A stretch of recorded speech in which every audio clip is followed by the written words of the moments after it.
Meet ACoS, the advertising cost of sales. If your Amazon business was an office, ACoS is the hyperactive sales rep popping champagne in the bullpen. He's boasting an 18% closing rate. The team is cheering, and on paper, he's your undisputed star performer. But there's a problem. Despite this stellar performance review, your bank account is inexplicably light. Your profit margins are shrinking. And if you look closely at your primary keywords, your organic rank has actually slipped 4 positions over the last few weeks. To understand why, you have to look at how Amazon's attribution model actually works. ACoS has terrible eyesight. It divides your ad spend by your revenue, giving you the cost to generate a sale strictly linked to an ad click. It completely ignores the invisible workhorse of your business, your organic rank. It has absolutely no way to tell if the sales generated through those ads are incremental, meaning brand new customers you wouldn't have reached otherwise. It is completely blind to whether it actually found new business or if it just slapped its own name on a customer who is already walking through the front door. Optimizing your entire business for this single number creates a fatal blind spot. It tricks you into aggressively paying for ground you already own, masking the steady destruction of your profit margins behind a metric that looks perfectly healthy. Let's put 2 different Amazon brands side by side. Both are running at the exact same 18% ACoS.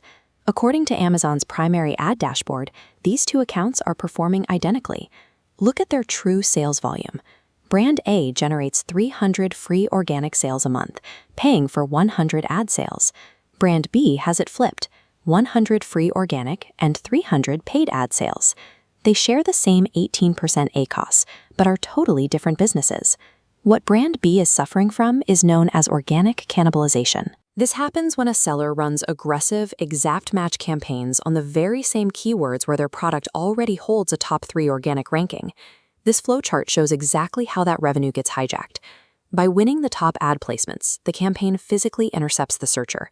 You steal a click and pay for it that would have naturally landed on your own organic listing sitting right underneath it. The revenue routes into the paid column, and ACoS takes the credit. The damage compounds quietly.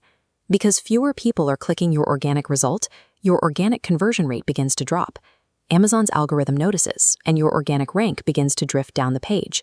6 months later, you find yourself spending significantly more on ads just to maintain the exact same total sales volume. It is a self-inflicted wound. Your supposedly brilliant ad performance is actively eroding the free revenue floor that keeps the business afloat.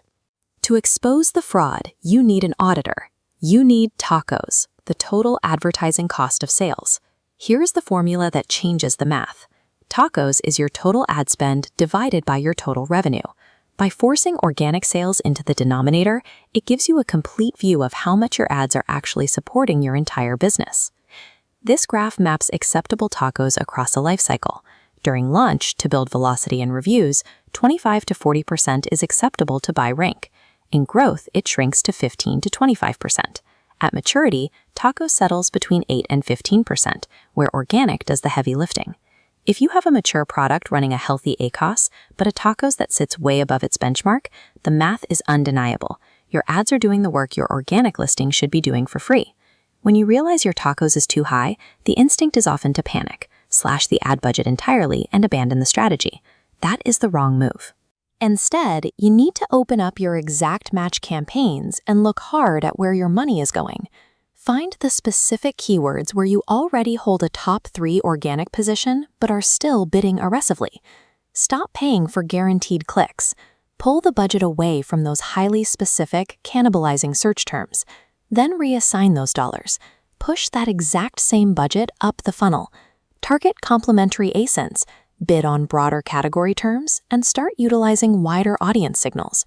This approach forces your ad budget to go hunting. Instead of fighting your own listing for the exact same customers at the bottom of the funnel, those dollars are now tasked with finding truly incremental sales, shoppers who never would have discovered your brand otherwise. By tracking TACoS and hunting for incremental growth, you stop paying to fill holes in your margin. You put your ad dollars back to work doing the one thing they were actually meant to do.